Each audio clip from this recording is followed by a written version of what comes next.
The wind cut through the back steps of the Volkov estate like a blade made of ice, and Daniela Marsh had exactly 4 minutes left to eat before her break ended.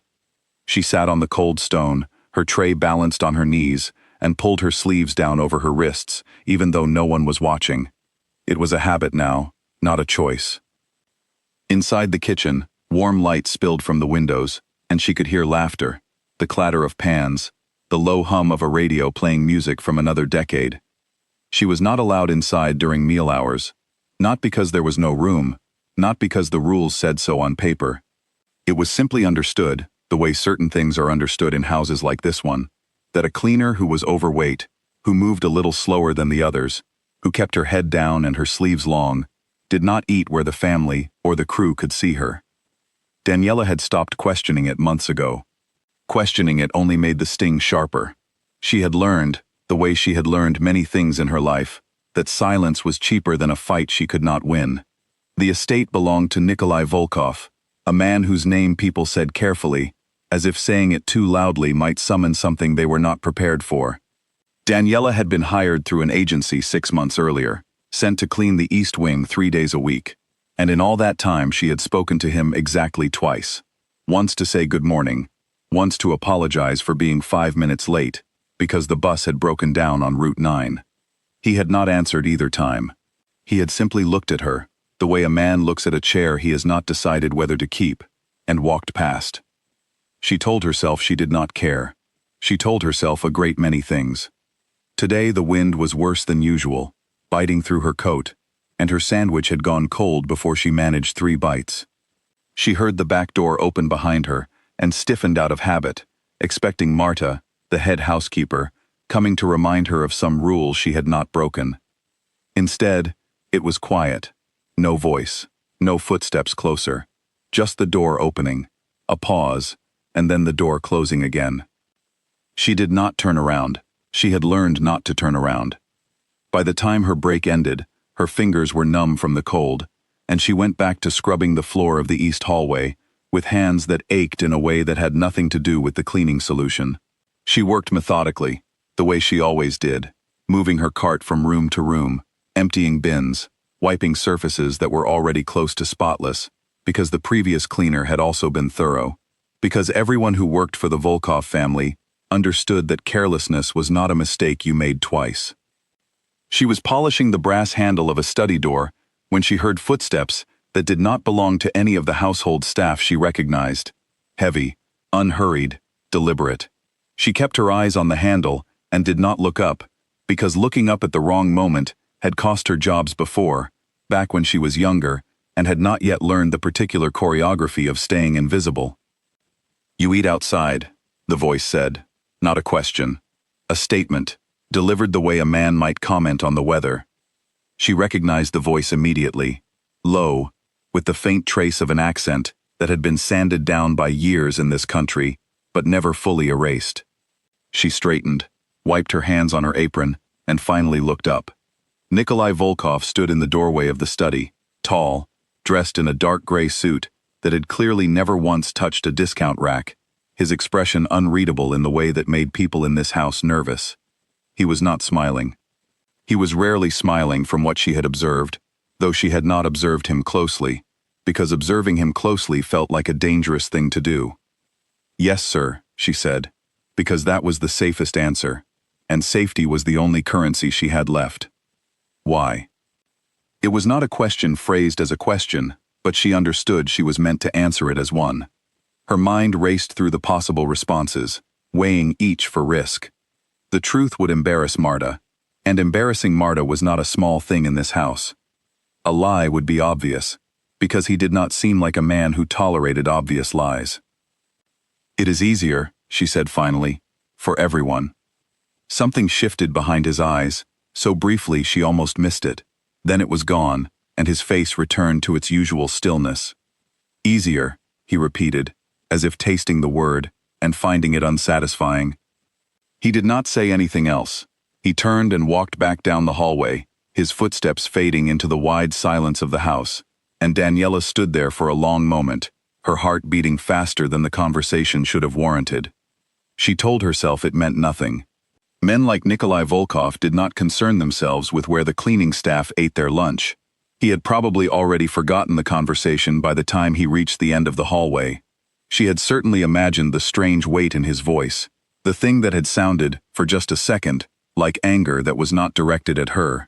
She finished her shift without incident, rode the bus home in the dark, and let herself into the small apartment she shared with no one, because she had learned that living alone was safer than the alternative, safer than the years she had spent learning exactly how unsafe another person could make a home feel.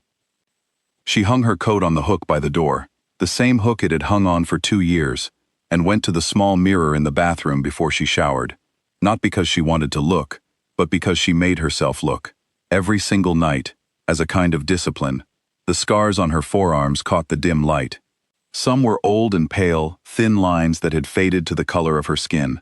Some were rounder, the particular shape that only comes from a very specific kind of accident, that is not an accident at all. She did not touch them. She simply looked, the way a soldier might look at an old wound, cataloging it, reminding herself it was real, reminding herself it was over. It was over. She had been telling herself that for 3 years now. The next morning, she arrived at the estate earlier than usual, hoping to avoid the small crowd of staff that gathered near the service entrance to smoke and gossip before their shifts began. She was not in the mood for the particular brand of comment that came from women who had never once had to think about how their body was perceived by a room. She let herself in through the side door, hung her coat, and got to work in the west wing, where the light was better and the silence suited her. She did not see Nikolai that day. She told herself that was a relief. She told herself several times, in fact, which was usually a sign that it was not entirely true. At lunch, Marta found her before she could make it to the back steps. "You can eat in the small pantry today," Marta said, not quite meeting her eyes. "It's cold outside. No sense catching a chill." Daniela blinked. In 6 months, this had never happened. "The small pantry," she repeated, to make sure she had heard correctly. "Yes, go on, before the soup gets cold." Marta's voice had an edge of something that was not quite kindness, and not quite discomfort, but some strange combination of both, as if she were following an instruction she did not fully understand, and did not want to question. Daniela ate her lunch in the small pantry, sitting on an overturned crate because there were no chairs, surrounded by shelves of canned goods and dry pasta, and it was, she had to admit, considerably warmer than the back steps. She did not know what had changed. She did not let herself wonder too hard, because wondering led to hoping, and hoping had never once served her well. The arrangement continued for 3 days, and on the 4th day, Marta told her in a low voice not to mention it to anyone, and Daniela understood then that this was not an act of generosity from Marta at all. Someone above Marta had said something. There was only one person above Marta in this house whose word carried that kind of weight. She did not see Nikolai again for almost a week. When she finally did, it was in the hallway outside the kitchen, and he was speaking quietly to one of his men, a broad-shouldered man named Callum who handled things Daniela had learned not to ask about. Nikolai's eyes flicked toward her for half a second as she passed, pushing her cart, and then returned to his conversation as though nothing had happened. But that evening, when her shift ended, and she went to collect her coat from the hook by the service entrance, she found a small, folded note tucked into the pocket. She almost didn't open it, certain it was some kind of mistake, a note meant for someone else, but her name was written on the outside, in handwriting that was sharp and economical, no wasted strokes.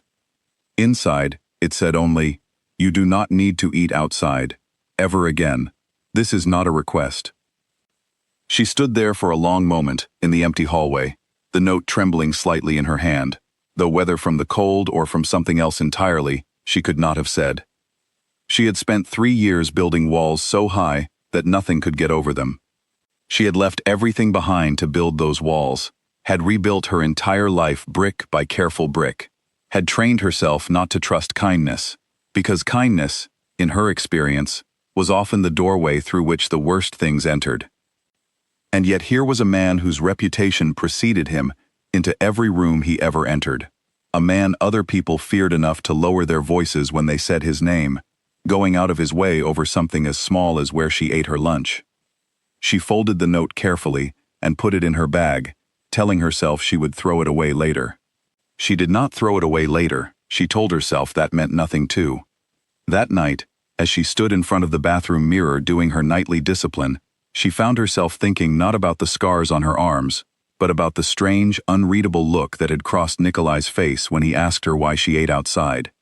She had seen that look before, a long time ago, on the face of her grandmother, in the hospital, in the last week before she died. It was the look of someone recognizing pain they had seen before, somewhere else, in someone else, a long time ago. She told herself she was imagining things. She told herself a great many things that night, and slept very little, and in the morning she went back to work exactly as she always did, quiet, careful, invisible, except that for the first time in 6 months, she walked through the front hallway instead of taking the long way around, because for the first time in 6 months, she was no longer entirely certain what invisible meant in this house anymore.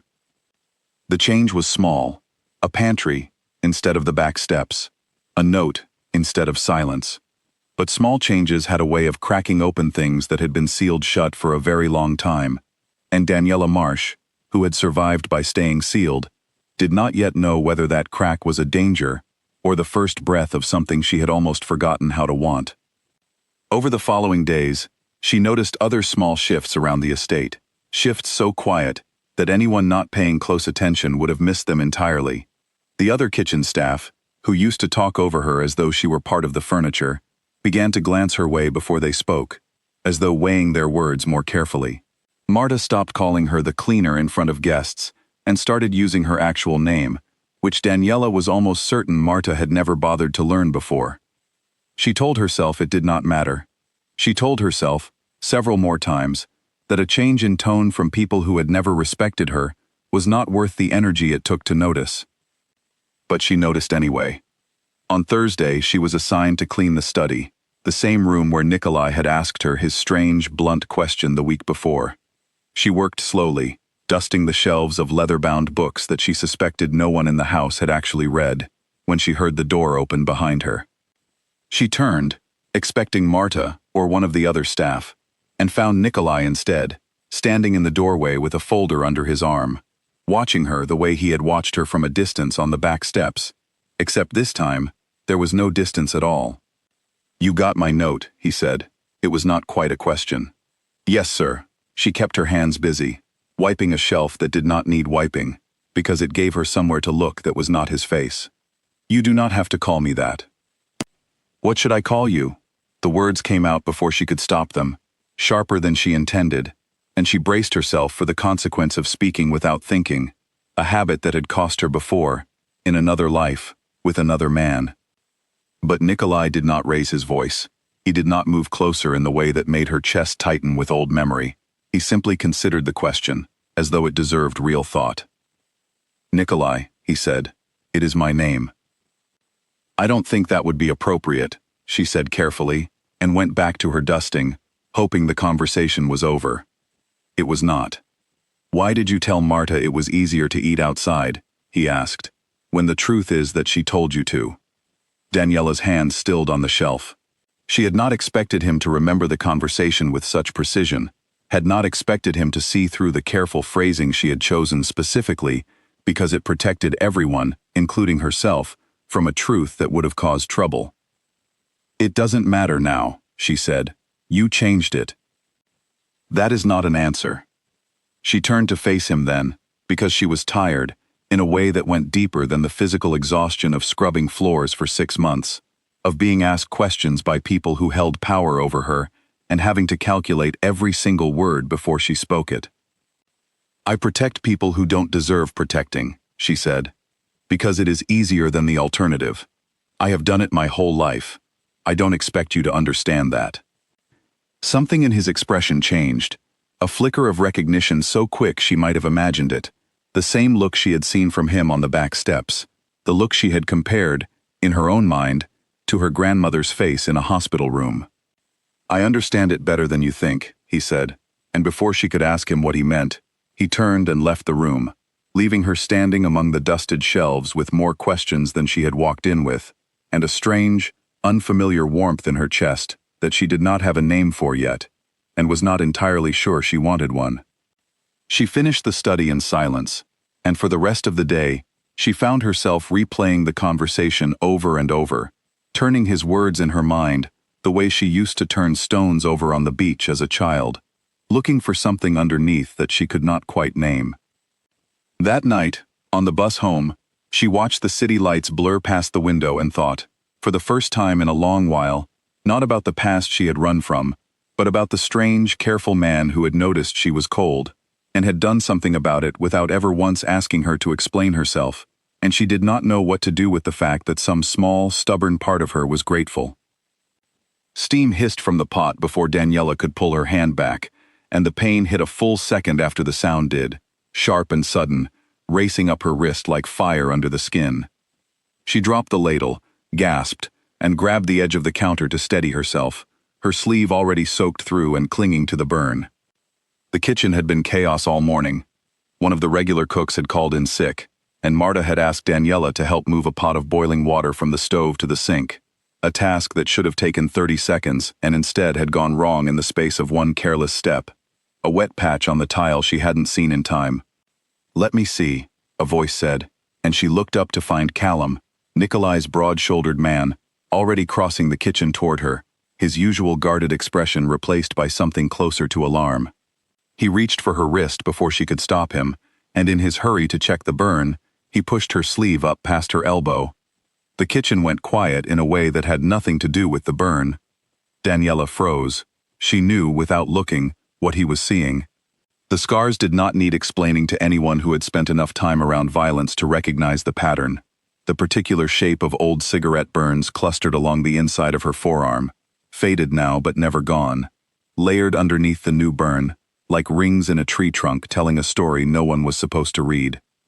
She yanked her arm back and pulled the sleeve down so fast that she knocked over a stack of clean plates, and the crash of ceramic against tile filled the silence that words could not. "I'm fine," she said, too quickly, her voice tight. "It's fine. I just need to run it under water." Callum did not argue with her about the burn, but she caught the look he exchanged with one of the other kitchen staff, a look that said, without a single word, that he had seen something he was not going to forget, and Daniela's stomach turned to ice despite the heat still radiating from her wrist. She spent the next 20 minutes at the sink, cold water running over the burn, her mind racing through every possible consequence. Would Callum say something to Nikolai? Would the story spread through the staff by the end of the day, twisted into something crueler than the truth, the way stories about her always seemed to twist once they left her own mouth? Would she lose the job, the way she had lost the job at the diner 2 years ago, when the owner had seen the same scars and decided, without ever asking her a single question, that a woman with a past like that was more trouble than she was worth? By the time her shift ended, the burn had settled into a dull, manageable ache, wrapped in gauze that Marta had produced from a first aid kit without comment, though her eyes had lingered on Daniela's arm a moment longer than necessary. Daniela collected her coat and left through the side door as quickly as she could, grateful for the cold air that meant she did not have to see anyone's face on the way out. She did not see Nikolai that day. She told herself it was a relief. She told herself it meant Callum had not said anything, that the whole incident would blow over the way small kitchen accidents always did. She was wrong. 3 days later, Nikolai found her in the laundry room, folding towels with her injured wrist still wrapped, and closed the door behind him, a small gesture that made her pulse spike before he had even said a word. "How is your arm?" he asked. "It's healing," she said, keeping her eyes on the towel in her hands, folding it with more precision than it required. "That is not what I am asking." She stopped folding.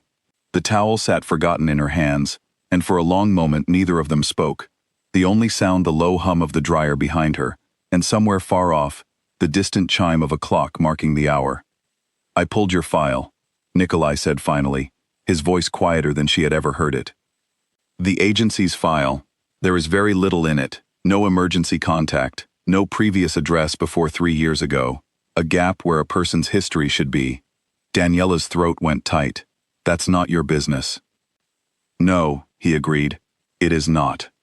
He did not move closer, did not raise his voice, did not do any of the things that would have sent her running for the door, the things she had trained her body to flinch away from, before her mind even caught up. He simply stood there, giving her space, and somehow that made it worse, because it left her no one to be angry at except herself, for the sudden, treacherous urge to tell him everything. "Why does it matter to you?" she asked instead. "What is or isn't in a file?" "Because I have seen scars like that before," he said. "On someone I loved very much. And I did not do anything about it in time." The words hung in the air between them, heavier than anything he had said before, and Daniela felt something shift inside her chest, a small crack in a wall she had spent 3 years reinforcing. She did not ask who. She did not think, in that moment, that she had the right to ask, not when she herself had told him nothing. "I don't need anyone to do anything," she said, and it came out sharper than she meant, defensive in the way that only comes from a wound that has never fully closed. "I got myself out. I don't need saving twice." Something that might have been respect flickered across his face. "I am not offering to save you," he said. "I am telling you that you do not have to hide it here, not from me." She wanted to believe him. That was the terrifying part. Some stubborn, exhausted part of her, the part that had been folding herself smaller and smaller for 3 years, wanted very badly to believe that there was one room in the world where she did not have to keep her sleeves down. "People talk," she said quietly. "Callum saw. By tomorrow the whole house will know." "No one in this house will speak of it," Nikolai said, and there was something in his voice when he said it, a certainty so absolute that it did not sound like a hope or a promise, but a fact already settled, a decision already made, and enforced somewhere she could not see. She believed him. She did not know why she believed him, except that everything about the way he carried himself suggested a man whose word, once given, did not bend. He left the laundry room without another word, and Daniela stood there for a long time after the door clicked shut, her arms wrapped around herself, the folded towel forgotten on the table beside her. That night, for the first time in longer than she could remember, she did not check the locks on her apartment door 3 times before bed. She checked them twice. And then, standing in the hallway with her hand still on the deadbolt, she made herself stop, made herself walk away, made herself trust, just slightly, that the world outside her door was not waiting to hurt her the moment she let her guard down. It was a small thing, but small things, she was beginning to understand, had a way of adding up to something larger, the way a single crack of light under a door can eventually become an open room. The next morning, she arrived at work to find that no one mentioned the burn, or the scars, or the moment in the kitchen that had nearly unraveled everything she had built. Callum nodded to her once, briefly, respectfully, and said nothing else, and she understood then that whatever Nikolai had said to him, it had been enough. She worked her shift in a strange, unfamiliar quiet, not the tense, careful quiet of hiding, but something closer to peace, though she did not trust the feeling enough yet to call it that out loud, even inside her own head. At lunch, she went to the small pantry, as she had for weeks now, and found, sitting on the shelf beside her usual crate, a folded blanket that had not been there before. She did not know who had left it. She had a strong suspicion. She wrapped it around her shoulders anyway, grateful for the warmth, and ate her lunch in silence, feeling, for the first time since she had arrived at this house, something that resembled safety, fragile and unfamiliar, but real. She did not yet know that safety, in a house like this one, often came with a cost she had not yet been asked to pay, and that the past she had buried so carefully was already beginning to stir, somewhere out beyond the estate's gates, in ways she could not see and would not be able to stop once it started moving toward her again. That evening, on her way home, she stopped at the small grocery store 2 blocks from her apartment, the same store she visited every week, buying the same handful of items, because routine had become another kind of armor. The woman at the register, a cheerful older woman named Priya who always asked about her day, noticed the gauze still wrapped around Daniela's wrist and clicked her tongue in sympathy. "Kitchen accident," Daniela said, before Priya could ask, offering the explanation before the question could form, a habit worn smooth from years of practice. "You be careful," Priya said, sliding the groceries into a bag. "A person can't be too careful these days." Daniela smiled, the polite, automatic smile she gave to kindness she did not know how to accept fully, and walked the rest of the way home with her bag pressed against her side, thinking, for reasons she did not entirely understand, about Nikolai's voice when he had said he had seen scars like hers before, on someone he loved, and had not done anything about it in time. She wondered who that person had been. She wondered what had happened to them, and whether the past tense in his voice meant something worse than simply moving on. She told herself it was not her business, the same way he had told her that her past was not his, and yet the thought followed her up the stairs to her apartment and sat with her while she ate dinner alone at her small kitchen table, the blanket from the pantry still smelling faintly of cedar and lavender, folded over the back of her chair, because she had brought it home without quite meaning to. Her apartment was small, but it was hers, the first place in 3 years that had ever truly belonged to her, and no one else.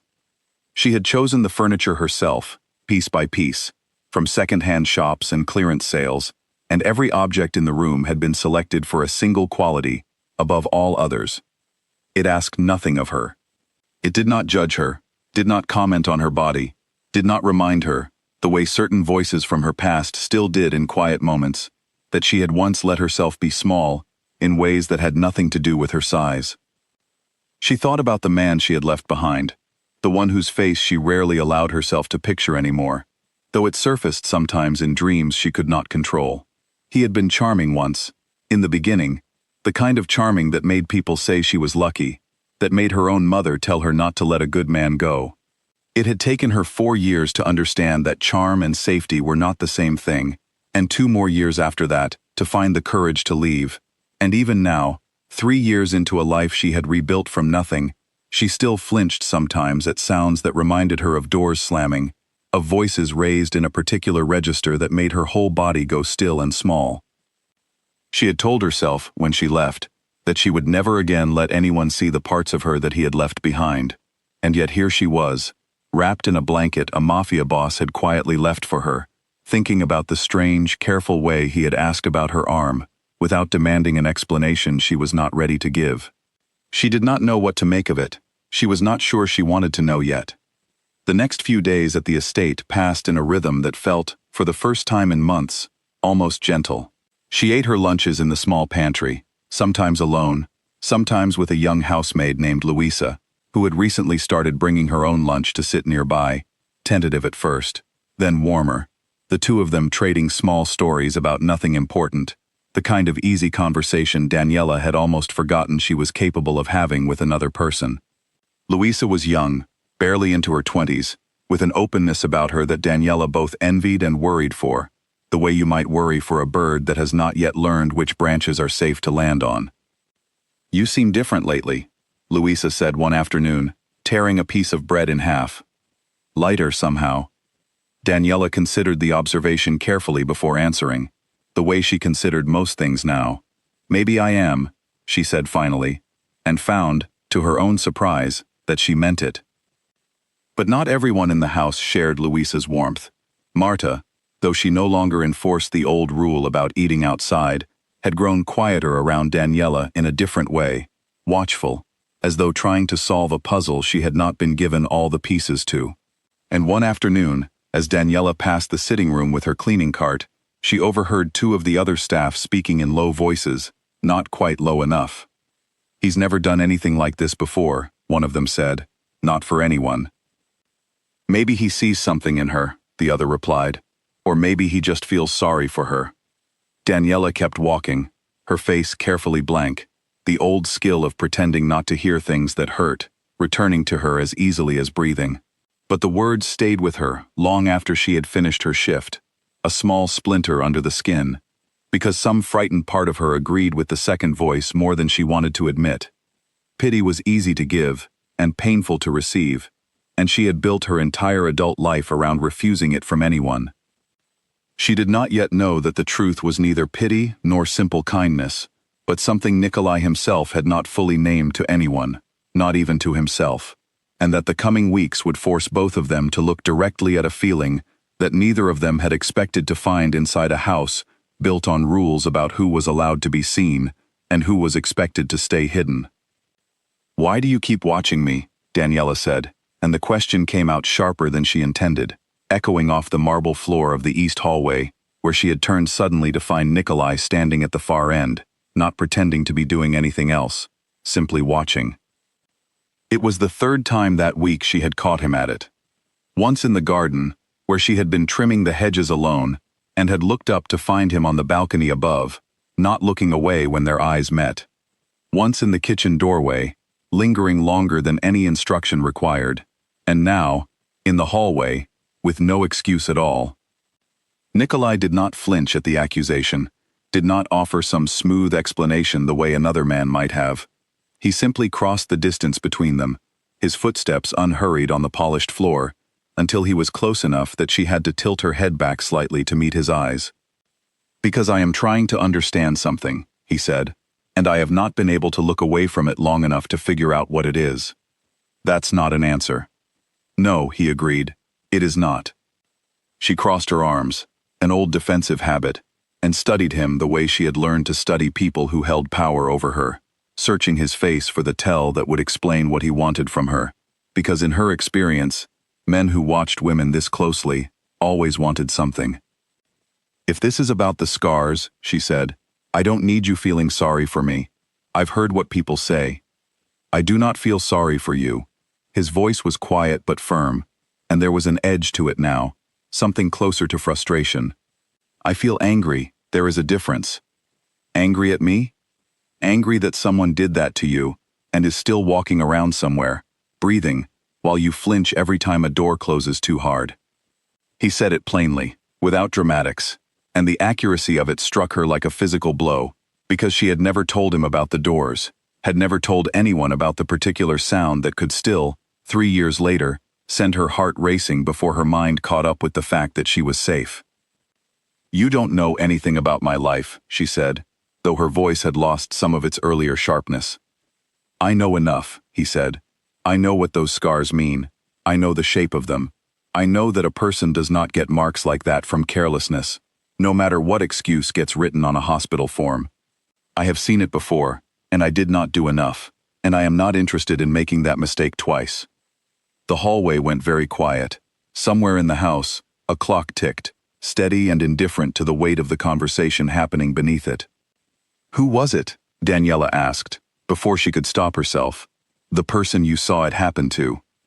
Nikolai's jaw tightened, and for a moment, she thought he would not answer, would retreat behind the same careful stillness he wore like armor in every other room of this house.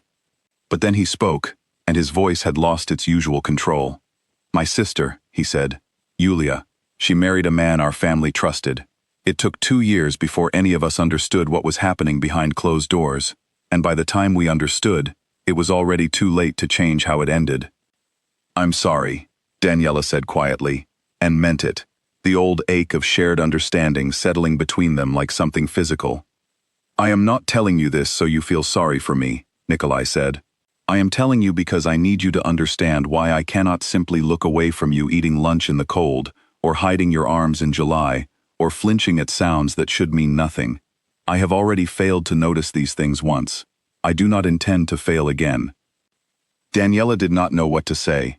She had spent 3 years building a life where no one asked her questions like this, where no one cared enough to notice the small tells she thought she had hidden so well. She had told herself that was safety. She was beginning to wonder if it had only ever been isolation wearing safety's clothes. "I don't know what you want from me," she admitted finally. "I do not want anything from you," Nikolai said. "I want you to be somewhere that does not require you to be small. That is all." It was, she realized, the most honest thing anyone had said to her in years, and it frightened her more than any threat could have. Because threats, she knew how to survive. She did not know, yet, how to survive kindness that asked for nothing in return. She excused herself before the conversation could go further, retreating to the safety of her cleaning cart and the mechanical comfort of routine, but the words followed her through the rest of her shift, settling into the same place where old fears usually lived. Except this time, instead of fear, there was something warmer, something she did not have a name for and was not ready to examine too closely. Over the following days, the shift in the household became impossible to ignore. Nikolai began appearing in places he had never bothered with before, checking on kitchen supplies himself, instead of sending Callum, walking through the halls at hours when he used to remain locked in his study. The staff noticed, the way staff in a house like this always noticed everything eventually, and the whispers grew louder, though never quite loud enough for either Nikolai or Daniela to hear directly. Marta, in particular, seemed increasingly unsettled by the new arrangement, and one afternoon she cornered Daniela in the linen closet, her voice low and urgent. "You need to be careful," Marta said. "Whatever this is, men like him do not do this for nothing." "There's nothing going on," Daniela said, though even to her own ears the denial sounded thin. "I've worked in this house for 11 years, Marta said. "I have never once seen him look at anyone the way he looks at you. That should frighten you more than it seems to." The warning stayed with Daniela longer than she wanted to admit. A small, cold seed of doubt planted in the middle of something that had started, cautiously, to feel warm. She spent that evening turning the words over in her mind, weighing Marta's caution against the quiet certainty in Nikolai's voice when he had spoken about his sister, trying to decide which version of the truth she believed. She thought, too, about Louisa, who had noticed the change in her before anyone else, and who had said, with the easy honesty of someone young enough to still trust her own instincts, that Daniela seemed lighter lately. Lightness was not a word Daniela had associated with herself in a very long time, and she was not sure yet whether she had earned the right to keep it, or whether it was simply borrowed, the way warmth from a fire is borrowed and disappears the moment you step away from it. She called her cousin that night, the only member of her family she had allowed back into her life after she left, a woman named Ellen, who lived 3 states away and had never once asked more questions than Daniela was ready to answer. "You sound different," Ellen said, after they had talked for 20 minutes about nothing in particular. "Happier, maybe." "There's a man," Daniela admitted, the words feeling strange and unfamiliar in her mouth. "Not like that. Not really. He's just kind, in a way I don't know what to do with." "Kind is not a small thing," Ellen said gently. "You spent 4 years with someone who called cruelty love. You're allowed to be confused about what kindness actually feels like." The words stayed with Daniela long after the call ended, turning over in her mind as she moved through her small apartment, straightening things that did not need straightening, another old habit from a life where a messy room could become an excuse for something far worse than an argument. She thought about how strange it was that kindness could feel almost as disorienting as cruelty had once felt familiar. How the body remembered old patterns long after the mind had moved on, flinching at gentleness the way it once flinched at anger, simply because both were, in their own way, unfamiliar territory now. She did not have an answer by the time she fell asleep that night, and she woke the next morning to a message from an unknown number, 3 words long, that made the decision feel suddenly, urgently unimportant. "He found you." Her hands went cold around the phone.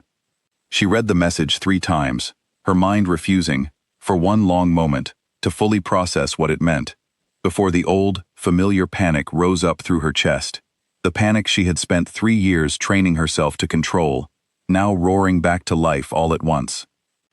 She did not know who had sent the message. She did not need to know. There was only one person in the world those 3 words could possibly be about, only one person whose name still made her hands shake when she allowed herself to think it. She arrived at the estate that morning, moving on autopilot, going through the motions of her shift with a mechanical precision that fooled no one who looked closely, and Nikolai, who had begun to make a habit of looking closely, noticed within the first hour. "What happened?" he said, finding her alone in the study, her hands trembling slightly as she dusted a shelf she had already dusted twice. She almost lied. The instinct was so deeply worn into her that it rose automatically, the old script ready on her tongue. But something in his face, the same steady patience that had been there every single time he had asked her a question, made the lie catch in her throat and die there. "I think he found me," she said instead, and for the first time since she had arrived at this house, she let someone else see exactly how afraid she was. Nikolai's expression did not change in the way she expected. There was no panic, no dramatic reassurance. There was only a stillness that felt, somehow, more solid than any promise could have been, and when he spoke, his voice carried the same quiet certainty it always did. Then we will deal with it, he said. Together. You are not facing this alone anymore. She wanted to believe him. She was beginning, despite every instinct trained into her, by years of learning not to trust anyone's promises, to believe him anyway. Who sent the message? Nikolai asked, his voice level, though something dangerous had settled behind his eyes, a coldness she had not seen from him before, one that made her understand, in a way she had not fully understood until that moment, exactly how the rest of the world had come to say his name so carefully. I don't know, Daniela said, staring down at the phone still trembling slightly in her hand. No name, just a number I don't recognize. Show me. She hesitated only a second before handing him the phone. He studied the message, then the number beneath it, his expression unreadable, though his thumb moved briefly over the screen, as if committing the digits to memory before he handed it back. It could be nothing, she said, though she did not believe it even as she said it. A wrong number, someone's idea of a cruel joke. It is not nothing, Nikolai said, but it is also not something you need to carry alone. Tell me about him, everything you are willing to say. And for the first time in 3 years, sitting in the quiet study with afternoon light slanting through tall windows, Daniela found herself telling someone the truth. Not all of it, not yet, but more than she had ever told anyone since the day she packed one bag and left before dawn, taking nothing with her but the clothes on her back, and a fear so large it had taken 3 years to shrink down to something manageable. She told him the man's name. She told him the city she had run from. She told him, in halting sentences that came easier the longer she spoke, some of what those years had cost her, and Nikolai listened without once interrupting, his jaw tight, his hands still, absorbing every word the way a man absorbs information he intends to use. When she finished, the silence in the room felt different than any silence before it, heavier, but also, strangely, lighter, as though speaking the truth out loud had lifted a weight she had been carrying so long she had forgotten it was possible to set it down. Thank you for telling me, Nikolai said quietly. What happens now? She asked. Now, he said, you go home, and you lock your doors, and you let me handle what needs handling. This is not a burden you carry by yourself. Not anymore. She did not know, walking out of the estate that evening with the cold air biting at her cheeks, exactly what handling meant in the vocabulary of a man like Nikolai Volkov. She only knew that for the first time since she had left everything behind, she was not facing the fear alone, and that knowledge, fragile and new as it was, felt like the first solid ground she had stood on in 3 long years. A man in a gray jacket had been asking questions at the corner store 2 blocks from Daniela's apartment, and by the time she heard about it, he had already spoken to 3 different people, showing them a photograph on his phone and asking if they recognized the woman in it. Priya, the cheerful woman from the grocery store, was the one who told her, catching Daniela's arm gently as she came in for her weekly shopping, her usual warmth replaced by something more urgent. He showed me a picture, Priya said, keeping her voice low, glancing toward the window as though the man might still be standing there. It was you, older photo, maybe from a few years back, but it was you. He said he was your brother, looking for you because your mother was sick. Daniela's stomach dropped. She had no brother, and her mother, though estranged, was not the kind of detail this man would know, unless he had done exactly the kind of digging she had spent 3 years trying to make impossible. What did you tell him? Daniela asked, her voice barely steady. Nothing, Priya said firmly. I told him I didn't recognize you. But Daniela, he didn't look like a worried brother. He looked at me like he was deciding whether I was lying. Daniela thanked her, paid for her groceries with hands that would not quite stop shaking, and left the store without buying half the things on her list, walking home by a different route than usual, checking over her shoulder every few steps, the old fear rising in her chest with a familiarity that made her feel, briefly, like she had never left it behind at all. She called Nikolai the moment she was safely inside her apartment. Deadbolt turned, chain latched, curtains drawn. He answered on the second ring. He's here, she said, before he could even say hello. In the city. Asking around. Priya said he showed people a photo, told them he was my brother.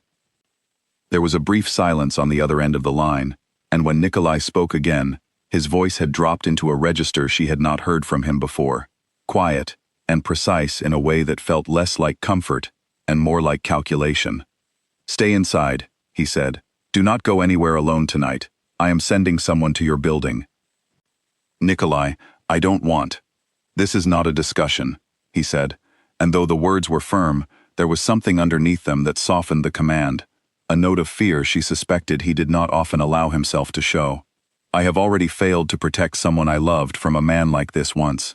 I will not make the same mistake with you." She wanted to argue, wanted to remind him that she had survived on her own for 3 years without anyone's protection, that she had built this entire life with her own 2 hands, and did not need a man to swoop in and take that agency away from her, the same way another man had once taken every other kind of agency she had. But the fear in her chest was louder than her pride that night, and she found herself agreeing, staying inside, watching from behind the curtain as an unfamiliar car parked across the street an hour later, and a broad-shouldered figure she recognized as Callum settled in to watch the building through the long hours of darkness. She did not sleep well that night. She lay awake listening to every creak of the old building, every distant car horn, every sound that might or might not have been footsteps on the stairs, and somewhere around 3 in the morning, exhausted past the point of fear, she finally drifted into a restless sleep, full of half-formed dreams about doors that would not lock, and hallways that stretched longer the more she ran. She woke to a text from Nikolai. "We know where he is staying. Do not leave your apartment today. I will come to you this evening." Daniela stared at the message for a long time, an uncomfortable knot forming in her stomach that had nothing to do with fear of the man in the gray jacket, and everything to do with the growing realization of just how much power Nikolai's world contained, how quickly and thoroughly he could locate a single person in a city of hundreds of thousands, how easily he had begun making decisions about her safety without asking her first. When he arrived that evening, she was ready for him, not with gratitude, but with the sharp edge of someone who had spent 3 years clawing back control over her own life, and did not intend to hand it over quietly, even to someone who meant well. "You had someone follow me," she said, before he had even fully stepped through her door, without asking. "I had someone protect you," Nikolai said, unfazed by her tone. "There is a difference." "Not to me there isn't. Not when I don't get a say in it." He studied her for a long moment, and to his credit, he did not dismiss her anger, did not try to smooth it over with reassurances, the way she half expected him to. "You are right," he said finally. "I should have told you before I sent Callum, not after. I am sorry for that." The apology, simple and direct, took some of the fight out of her, though not all of it. "I spent 4 years," she said, her voice tight, "with someone who made every single decision about my life without asking me. Where I went, who I saw, what I wore. I promised myself I would never let anyone do that again, no matter how good their reasons were." "I am not him," Nikolai said quietly. "I would never be him.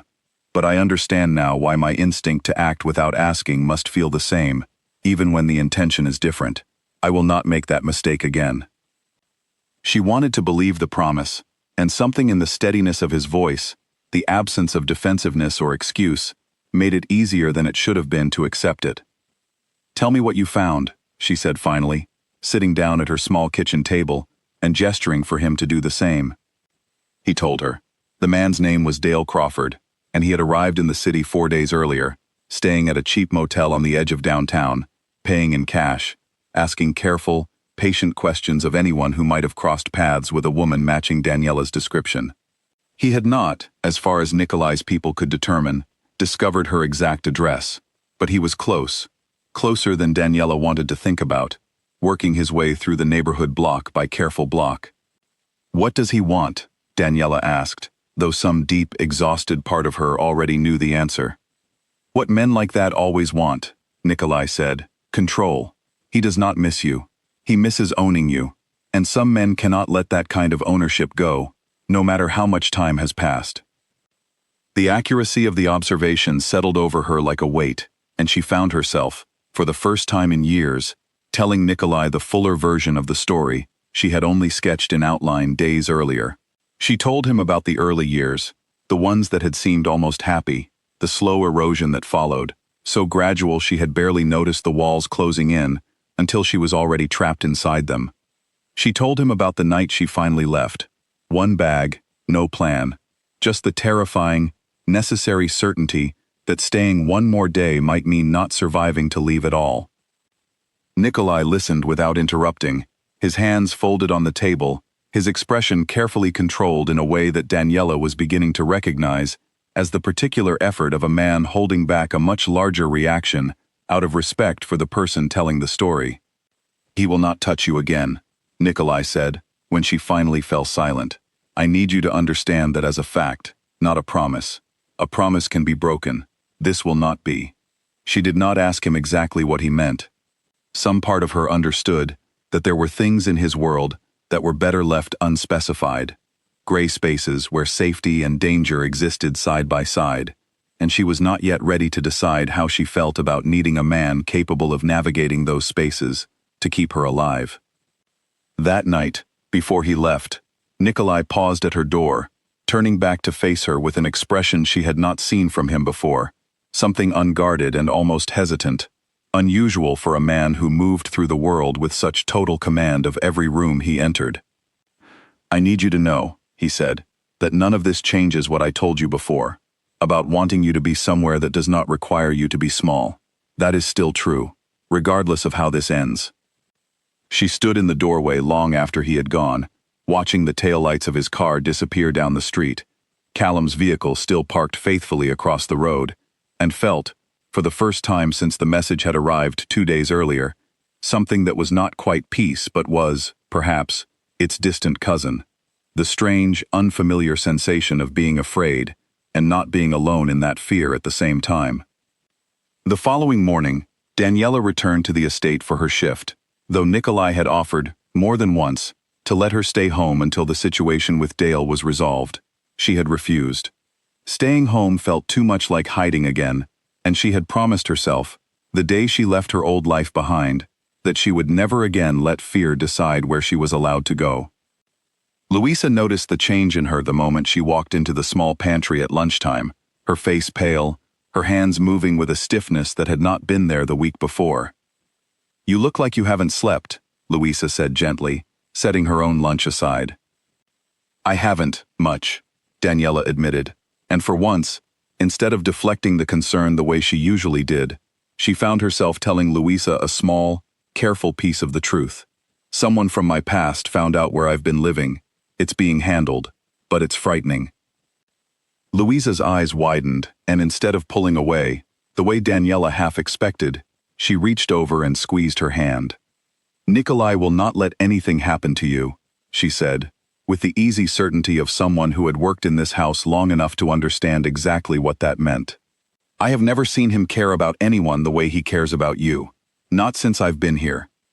The words settled somewhere warm in Daniela's chest, even through the fear, and she found herself, for the first time in longer than she could remember, allowing someone else's confidence to hold up some of the weight she usually carried alone.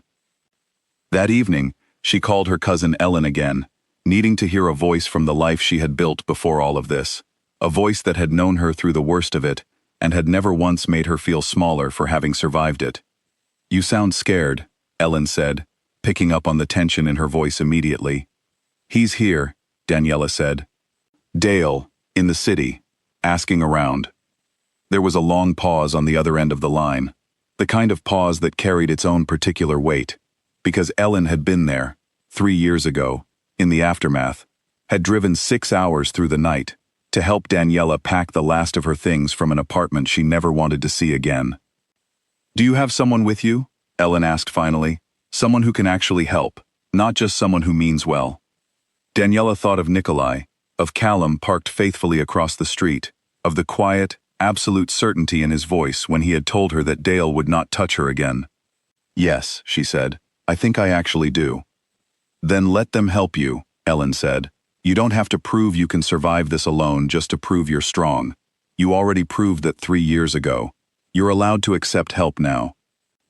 The words stayed with Daniela long after the call ended, unraveling something she had not realized was still tightly knotted inside her, the belief that needing help was somehow a betrayal of the woman who had once packed a single bag and walked away from everything she knew. She thought about that woman now, standing in the doorway of a life she no longer recognized, and wondered if she would be proud of who Daniela had become, or simply relieved that she had finally, after 3 long years, found somewhere safe enough to stop running. She slept a little better that night, though sleep still came in fragments, broken by the sound of every car that passed too slowly beneath her window. And 2 days later, the confrontation she had been dreading arrived without warning, the way the worst moments in life so often do, not with the fanfare of preparation, but in the ordinary middle of an ordinary afternoon, when she least expected the past to finally catch up with the careful, hard-won present she had built. The garden gate rattled once, sharp and sudden, and Daniela looked up from the flower bed she had been weeding to see a man standing at the edge of the estate grounds who did not belong there, and whose face, even after 3 years, she would have recognized anywhere. Dale Crawford had aged in ways that surprised her. His hair had thinned, his shoulders had rounded slightly, and for one disorienting moment, he looked almost ordinary, almost harmless, nothing like the shape he had taken in her nightmares for 3 long years. But then he smiled, that same practiced, charming smile that had once fooled her mother, fooled her friends, fooled Daniela herself for 4 long years, and every ounce of false calm in her body vanished at once. "There you are," he said, as though they had simply lost touch, as though he had not spent days tracking her through a city of hundreds of thousands, showing strangers her photograph, asking questions with a patience that had nothing to do with love, and everything to do with obsession. "I've been looking everywhere for you." "You need to leave," Daniela said, her voice shaking despite every effort to steady it, her hand tightening around the small garden trowel she still held, though she knew, distantly, that it would do nothing to protect her if this went the way her body was already bracing for it to go. "Is that any way to greet your husband?" Dale said, taking a step closer, and the casual cruelty in his voice, the way he still used a word that legally, morally, in every way that mattered, no longer applied to either of them, sent ice through her veins. "We are not married anymore," she said. "You know that. You signed the papers." "Papers don't mean anything," Dale said, closing the distance further, his smile faltering into something colder, something she remembered far too well. "You're mine, Daniela. You always were. Running away doesn't change that." She backed up a step, her heart hammering, old instincts screaming at her to make herself smaller, to apologize, to find whatever words might soften the moment, before it turned into something worse. The same instincts that had kept her alive for 4 years, but had also, she now understood, kept her trapped for just as long. She did not apologize. She did not make herself smaller. She stood her ground, in a garden that had, over the past weeks, become the closest thing to sanctuary she had known in years, and found her voice. "I am not yours," she said. "I was never property, no matter how many years you spent convincing me otherwise. Leave, now." Dale's expression twisted, the charm dropping away entirely, and he lunged forward, closing the last few feet between them with a speed that stole the breath from her lungs, his hand closing around her wrist, the same wrist that still carried the fresh pink line of a burn healing over old scars he had put there himself. "Let go of her." Nikolai's voice cut across the garden like a blade, and Dale froze, his grip loosening just enough for Daniela to wrench her arm free and stumble back, putting distance between herself and the man who had haunted 3 years of her life. Nikolai crossed the lawn with a stillness that was somehow more frightening than any shouting could have been, Callum close behind him, and 2 other men Daniela did not recognize flanking the gate, cutting off any possibility of retreat. Dale's bravado, so absolute a moment ago, faltered visibly at the sight of them, the particular kind of fear that only comes from finally understanding you have badly misjudged the danger of a room. "This isn't your business," Dale said, though the confidence had drained from his voice. "She is my business," Nikolai said, stopping close enough that Dale had to look up slightly to meet his eyes. "You put your hands on her once more, in front of witnesses, on my property. That was a very serious mistake. I just want to talk to my wife." "She is not your wife," Nikolai said, his voice dropping lower, more dangerous for its quiet than any shout could have been. She has not been your wife for 3 years, and she will never be anything to you again, starting from this exact moment. Do you understand me? Dale's eyes darted between Nikolai and the men flanking the gate, calculating, the way men like him always calculated, weighing the cost of pride against the cost of continuing down a path that had suddenly become far more dangerous than he had anticipated. Whatever he saw in Nikolai's face in that moment was enough to make the decision for him. "This isn't over," Dale said, but the words carried none of their earlier weight, a man's last attempt at dignity as he backed away toward the gate. "It is over," Nikolai said. "You will leave this city today. You will never come near her again. Not a phone call, not a letter, not a photograph shown to a stranger in a grocery store. If you do, the conversation we have next will not be this civil. Do you understand?" Dale said nothing, but the fear in his face was answer enough, and he turned and walked quickly toward the gate, past the two men who stepped aside just enough to let him through, watching him with the particular attention of men who would be certain, in the days that followed, that he kept every word of the promise he had just been given. The garden fell silent once he was gone, the only sound the distant chirp of birds that had gone quiet during the confrontation, and were only now, cautiously, beginning to sing again. Daniela stood frozen for a long moment, her whole body shaking with the aftermath of adrenaline, and then Nikolai was beside her, not touching her, simply standing close enough that she could feel the solid, steady presence of him, waiting for her to decide what she needed. "He's gone," she said, her voice barely above a whisper, as though saying it too loudly might undo it. "He's gone," Nikolai confirmed, "and he will not come back. That is not a hope. It is a fact I intend to make true, one way or another." She did not ask what that meant exactly, and in that moment, standing in the sunlight of a garden that had almost become the site of her worst nightmare, she found that she did not need to know. She simply nodded, and allowed herself, for the first time in 3 years, to lean into someone else's strength instead of carrying the entire weight alone. The days that followed passed in a strange, quiet blur, the household settling back into its rhythms even as something fundamental had clearly shifted at its center. Marta stopped watching Daniela with wary suspicion and started, instead, to treat her with a warmth that felt earned rather than forced. Louisa hugged her tightly the first morning she returned to work, whispering that she was glad, so glad, that it was over. Even Callum, usually reserved to the point of silence, nodded to her with something like respect whenever their paths crossed. 3 days after the confrontation in the garden, Nikolai found her again in the study, the same room where their strange, careful conversations had first begun weeks earlier, and this time, he did not stand across the room with careful distance between them. He sat across the small table near the window, and for a long while, neither of them spoke, content simply to sit together in the quiet afternoon light. "I keep waiting to feel like myself again," Daniela admitted finally, turning a teacup slowly in her hands without drinking from it. "The version of myself that existed before he showed up outside the store. I thought I'd feel that way by now." "You will not feel like that version of yourself again," Nikolai said. "Not because something was taken from you, because you are not her anymore. You have not been her for a long time, I think, even before any of this happened.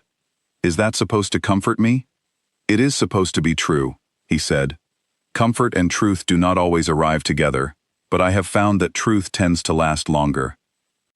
She almost laughed, surprised by the small, unexpected lightness of the moment, and found herself studying him in the quiet afternoon light, this careful, controlled man who had somehow, over the course of a few short weeks, become the person she trusted most in the world. "Can I ask you something?" she said. "Always.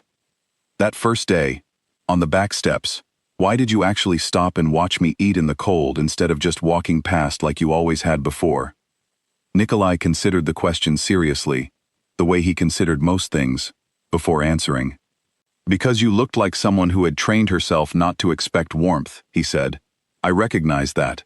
I did not understand yet why, but I recognized it, and I found that I could not simply walk past it the way I had walked past 100 other small unfairnesses in this house before. And now you understand why." "Now I understand why," he agreed. "And understanding it does not make me want to walk past you any less than I did that first day. If anything, it makes the opposite true." The words settled between them, gentle and unhurried, and Daniela realized, sitting there with the afternoon light warming the room around them, that for the first time since she had left her old life behind, she was not simply surviving a conversation, she was enjoying one, fully present in a way that fear had not allowed her to be in longer than she could remember. In the days that followed, small changes continued to accumulate, each one modest on its own, but powerful in accumulation. She stopped checking the locks on her apartment door 3 times before bed, settling instead into a single, confident check that felt like enough. She wore short sleeves to the estate one warm afternoon, not because she had decided to make some grand statement about her scars, but because she had simply forgotten, for the first time in years, to think about hiding them before she left the house, and the forgetting itself felt like its own quiet victory.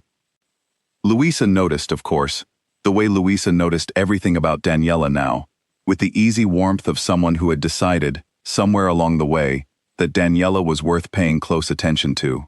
She did not comment on the sleeves directly, only smiled a little wider than usual when Daniela sat down beside her at lunch and passed her a piece of bread without a word, and Daniela understood the gesture for exactly what it was.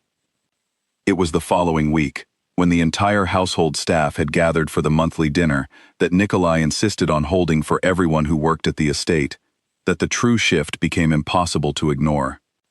Daniela arrived expecting to eat, as she always had before, at the smaller table set aside for staff near the kitchen, a habit so deeply ingrained she had not even questioned it, despite everything that had changed.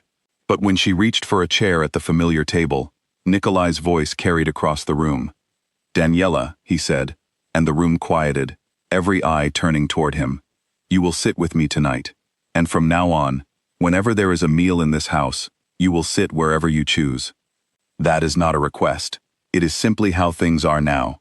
She felt the weight of every gaze in the room, the old instinct to shrink, to apologize, to make herself small enough not to be noticed rising up in her chest the way it always had. But she looked at Nikolai, standing there with his hand extended toward the empty chair beside his own, his expression steady and certain, and she understood that this was not pity, had never been pity, had always been something far more deliberate, a man choosing, publicly and without apology, to make space for someone the world had spent years trying to convince to take up less of it. She crossed the room, and for the first time in longer than she could remember, she did not pull her sleeves down as she walked, did not hunch her shoulders, did not make herself smaller for the comfort of anyone watching. She sat down beside Nikolai at the head of the table, in full view of every person in the house, her scars visible in the warm evening light, her back straight, and felt, for the first time in 3 long years, something that was not fear, was not survival, was not simply the absence of danger, but was, unmistakably, unfamiliar and precious all at once, the quiet, steady feeling of belonging exactly where she was. Outside, the wind still cut across the back steps where she used to eat alone, cold and forgotten now, a place that no longer had any claim on her. Inside, surrounded by warmth and light and the low hum of conversation that no longer excluded her, Daniela Marsh ate her dinner at the family table and understood, finally, completely, that the woman who used to hide on those cold steps was never coming back, because she was never going to need to hide again.